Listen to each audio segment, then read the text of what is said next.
दोस्तों, इस तालिका के माध्यम से आपको मैं कवि परिचय बता रहा हूँ। ये कवि परिचय आपके 100% वार्षिक परीक्षा में देखने को मिलेंगे। ये आपको मैं पहले बता देता हूँ और बिल्कुल ये एक तरह से ट्रिक के माध्यम से आपको बताया जा रहा है कि कैसे कवि परिचय आ जाए, किसी भी कवि का है या किसी भी लेखक का है, किस प्रकार से आपको लिखना रहेगा।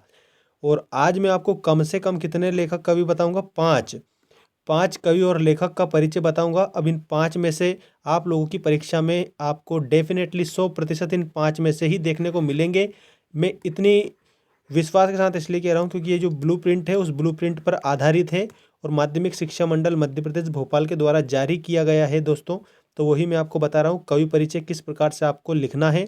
सर्वप्रथम देखते हैं कबीरदास जी का। जैसे मान लीजिए उन्होंने आपसे पूछा कबीरदास का जीवन परिचय निम्न बिंदुओं के आधार पर दीजिए। भाव पक्ष, कला पक्ष और साहित्य में स्थान। ठीक, ये 3 बिंदु आपको देंगे। और रचनाएं, बिल्कुल क्या कहेंगे? 2 रचनाएं भाव पक्ष, कला पक्ष और साहित्य में स्थान, इस प्रकार से वो पूछेंगे। तो आपको कैसे बताना है देख लीजिए। सबसे पहले तो आपको लिखना है कबीरदास। जैसे मान लीजिए कवि, कवि कौन है आपके? कबीरदास जी हैं। इनका जन्म हुआ था 1398 ईस्वी में, ठीक है, और मृत्यु 1455 ईस्वी में। अब इन्होंने क्या पूछी है आपसे? 2 रचनाएं पूछी। तो आप 2 रचनाएं क्या लिख सकते हैं? बीजक लिख सकते हैं। ये तो पूरा रचना ग्रंथ है उसका, जिसमें साकी, शबद और रमेनी तीनों आ जाती है। ठीक, तो उन्होंने 2 पूछी है, आपको यहाँ पर 3 लिखी हुई है। तीनों में से आप 2 लिख सकते हैं।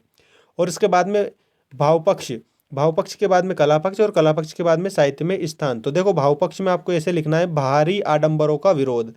तो पूरी लाइन हमें लिखनी है कि जो कबीरदास जी इन्होंने भारी आडंबरों का विरोध किया है। दूसरी लाइन आपको लिखनी रहेगी सच्चे स्वरूप की पहचान। ठीक है, और उसके बाद में तीसरी लाइन आप लिखेंगे भावों में निष्पक्षता।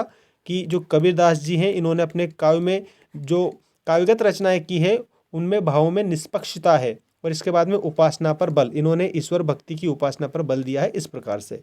इसके बाद में कला पक्ष, घुमक्कड़ी भाषा। घुमक्कड़ी भाषा, इसको सदुक्कड़ी भाषा भी बोला जाता है। क्यों? क्योंकि जो कबीरदास जी है वो एक ही भाषा का उपयोग नहीं करते थे, कई भाषाओं के शब्द उनके काव्य में देखने को मिलते थे। तो ये उनका कला पक्ष बहुत ही एक प्रकार से सुसज्जित मान सकते हैं हम।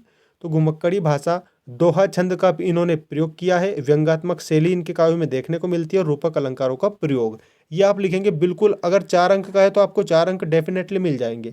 और साहित्य में स्थान आप इतना ही लिख सकते हैं, कबीरदास जी का साहित्य में उत्कृष्ट स्थान है। ठीक, इस प्रकार से।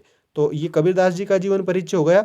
आपको इन्हीं पॉइंट के आधार पर लिखना है, बिल्कुल 4 पॉइंट के आधार पर आप लिख दें। 4 पॉइंट भाव पक्ष के लिख देंगे, 4 पॉइंट कला पक्ष के लिख देंगे। ठीक, और साहित्य में स्थान भले ही आप 2 लाइन में लिख दें, कोई दिक्कत नहीं रहेगी। अब देखिए रसखान का जीवन परिचय। तो याद रखिए जन्म 1548 ईस्वी, मृत्यु 1628 ईस्वी। और रचनाएं, 2 रचना पूछेंगे तो आप लिख सकते हैं सुजान रसखान और प्रेम वाटिका। और देखो भाव पक्ष में क्या लिखना है आपको? ब्रज भूमि के प्रति अनुराग, रसों के खान की उपमा, राधा कृष्ण की लीलाओं का वर्णन और श्रृंगार रस की प्रधानता।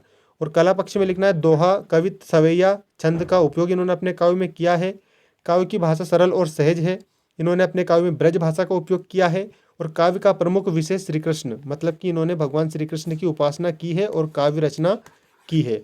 और साहित्य में स्थान, के साहित्य में इनका सर्वोच्च स्थान है। ये हिंदी साहित्य में हमेशा अविस्मरणीय रहेंगे। इस प्रकार से आप रसखान जी के बारे में लिख सकते हैं। और इसके बाद में देखिए माखनलाल चतुर्वेदी।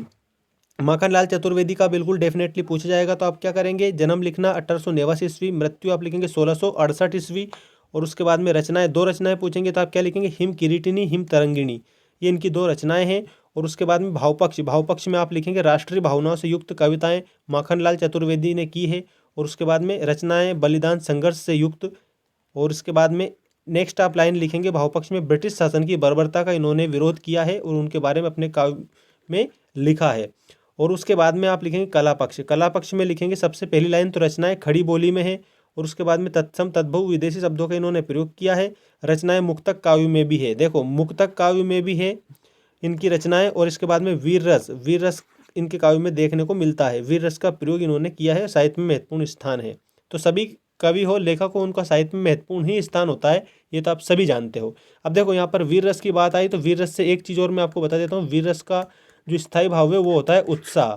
ठीक है, तो वीर रस का इन्होंने प्रयोग किया है माखनलाल चतुर्वेदी ने। अब इसके बाद में अगर सुमित्रानंदन पंत जी का आ जाए तो क्या करेंगे आप? इनका जन्म हुआ था 1900 ईस्वी में, ठीक है, और मृत्यु हुई थी 1977 में।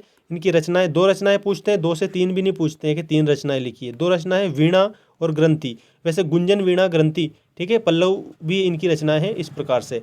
तो अब देखिए सुमित्रानंदन पंत का जो भाव पक्ष है वो इस प्रकार है: प्रकृति व मनुष्य के विविध संबंध, प्रकृति के सूक्ष्म व कोमल रूप और शोषक वर्ग के प्रति विद्रोह। ठीक। और कला पक्ष में क्या लिखें: काव्य भाषा सरल एवं सहज, संस्कृत के शब्द व अलंकारों का सुंदर प्रयोग और खड़ी बोली का इन्होंने अपने काव्य में प्रयोग किया है। और साहित्य में स्थान लिख सकते हैं: पंत जी का साहित्य में उत्कृष्ट स्थान है।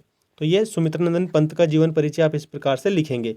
और उसके बाद में सर्वेश्वर दयाल सक्सेना, ये सर्वेश्वर दयाल सक्सेना जी का जीवन परिचय से लिखेंगे। जन्म, सबसे पहले तो जन्म में आप 1927, ठीक। और उसके बाद में मृत्यु, मृत्यु में क्या लिखेंगे 1983, मृत्यु में आप लिखेंगे 1983। और रचनाएं, रचनाएं देख सकते हैं: बांस का पुल, एक सूनी गांव, ठीक है। और इसके बाद में इनका जो भाव पक्ष है वो भाव पक्ष आप इस प्रकार से लिखेंगे। देखिए यहाँ पर ये लाइनें दे रखी है। पहला तो है प्रकृति की प्रधान रचना की इन्होंने, मतलब कि प्रकृति के का बारे में इन्होंने वर्णन किया है, प्रकृति प्रधान इन्होंने रचना की है। इसके बाद में ग्रामीण लोक जीवन की प्रधानता, मतलब कि गाँव के जीवन के बारे में इन्होंने अपने काव्य में बताया है। और प्राचीन संस्कृति की झलक, मतलब कि प्राचीनता भी इनके काव्य में देखने को हमें मिलती है। तो ये तो इनका भाव पक्ष हो जाएगा।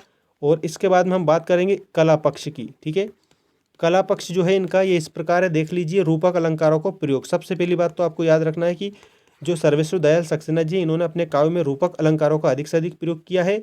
और काव्य में खड़ी बोली का प्रयोग, मतलब कि जो खड़ी बोली है उसका भी इन्होंने विस्तृत रूप से अपने काव्य में प्रयोग किया है, ठीक है। तो आप ये बात अच्छे से ध्यान रखिएगा। इसके बाद में प्रतीक व बिंब का प्रयोग, प्रतीक और बिंब का इन्होंने अपने काव्य में प्रयोग किया है। विभिन्न प्रकार के, मतलब कि ये एक प्रकार की जो शैलियाँ होती है ये काफ़ी महत्वपूर्ण होती है जो इन्होंने प्रयोग किया है।